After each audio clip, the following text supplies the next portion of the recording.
What's up, Airsofters, and today I'm going to be talking about the new Runcam ScopeCam 2, so let's get into it.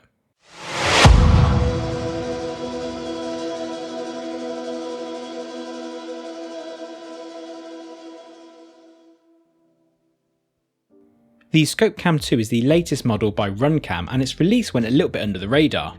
I only got wind of its release after somebody posted a comment on my video review of the ScopeCam 4K, which I'll pop a link in the top corner of this video.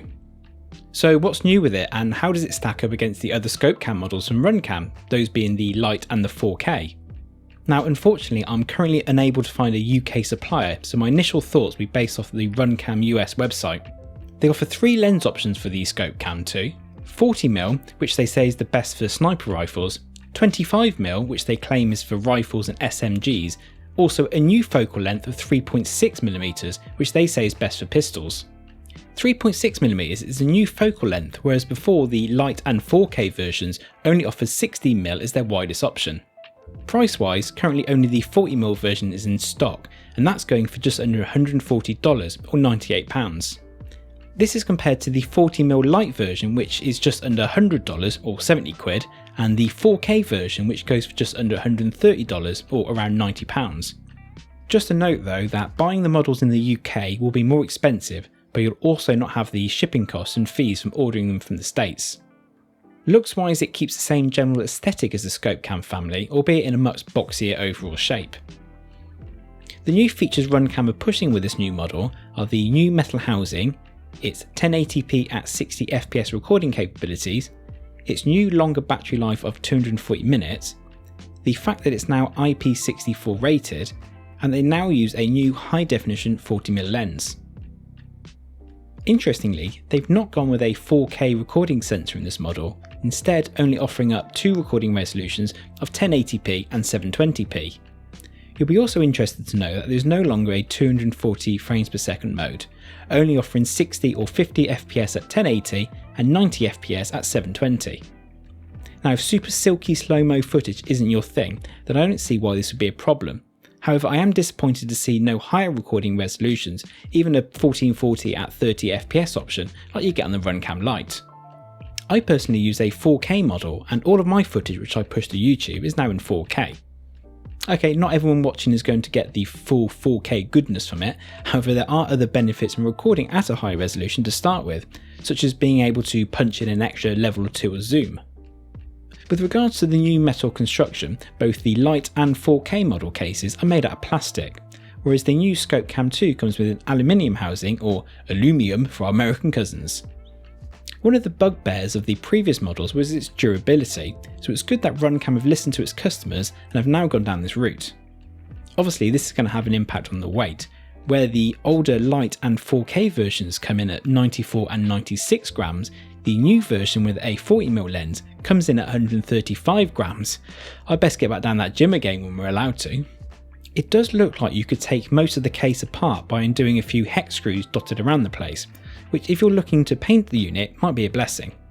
It also looks like they've changed the mounting system, or at least given it a C-type rotary screw, which should be a bit easier to tighten up the mount.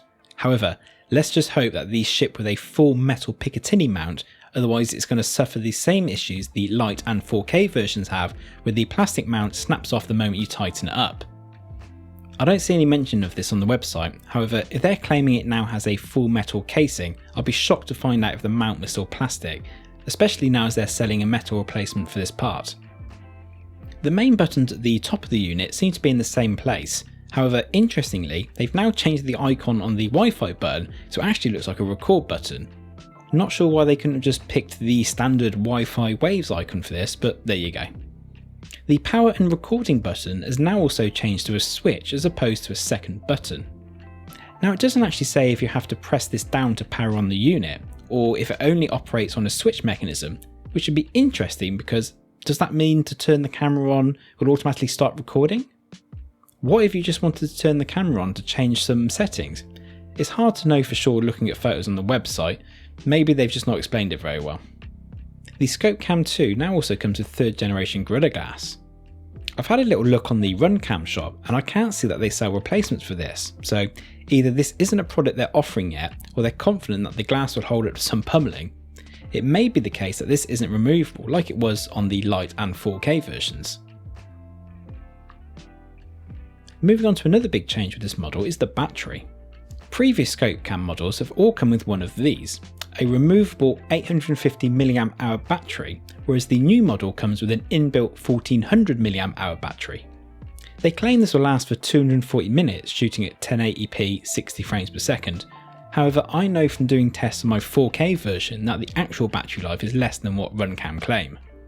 The fact that the battery is no longer replaceable may be an issue for all-day gamers who don't want to run an external battery bank to power the Runcam. Now, part of me thinks that one of the reasons for the lack of recording resolutions and frame rates is in order to keep this longer battery life. Looking at the back of the unit, you can see that the charging port has now been centralised. They've also changed this from a micro USB to a USB-C. The recording indicator light seems to be in the same place, and I'm assuming that the small pinhole on the right is the microphone. There's still a small door on the back where you put in your micro SD card, but I'm also hoping that they have now made this attached to the body of the camera, so when you open it you don't run the risk of dropping it on the floor and losing it. Speaking of SD cards, they still recommend a max size of 128GB. There's no mention of using a Samsung card specifically, like with the older models.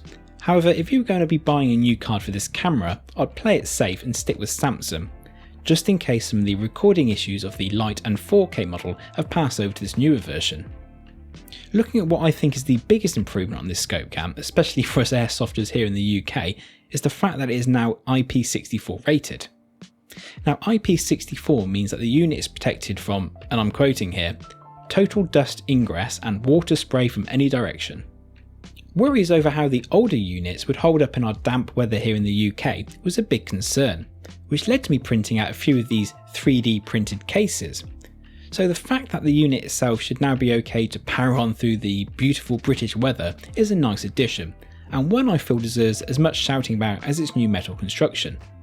Only time will tell as to how much real world protection this actually offers, but some protection is better than no protection. Having a little deep dive now into the technical stats, I'll chuck up the specs of the new ScopeCam 2, the Lite and the 4K version. The 2 comes with a CMOS 2MP sensor, where the Lite doesn't list which sensor it uses, and the 4K model uses a Sony 8MP. You'll also notice that the older 4K model comes with one more ISO setting of 3200, but I'm going to be honest with you here, if you're recording at ISO 3200, there's something wrong with you. Video formats seem to be the same, that being MP4, but they also seem to be a little bit vague on the shutter settings on the version 2 model. I'm assuming that this camera will still work with the Runcam app, so it'll be interesting to see what options you have available to you in that for manually changing your video recording settings. You can also see here the dimensions of the version 2, however there's nothing to compare it against with the Lite and 4K. However, measuring my 4K version, it comes out at 113.7mm long by 45mm wide and 35mm tall. I'm pretty sure the Lite is the same dimensions, so the new version 2 is roughly around the same, just not quite as wide and more boxy shaped.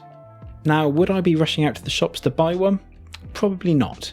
As mentioned, the lack of a higher than 1080 recording resolution would be the main stumbling block for me.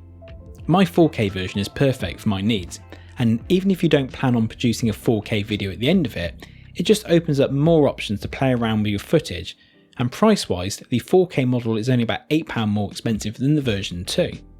The new metal construction and IP64 rating however is a welcome addition, although my gun's already pretty heavy with all its attachments. I hope you found this video helpful. If you're considering buying a ScopeCam, please leave a comment down below as to what your thoughts are on the new ScopeCam 2 and if you'd be tempted to get one. Smash up that like button too, and if you're new around here, please consider subscribing. I've recently just hit my first milestone of 100 subscribers, so now I'm on the push to hit 500. Also, don't forget to hit that little bell icon so you're notified when I drop new videos.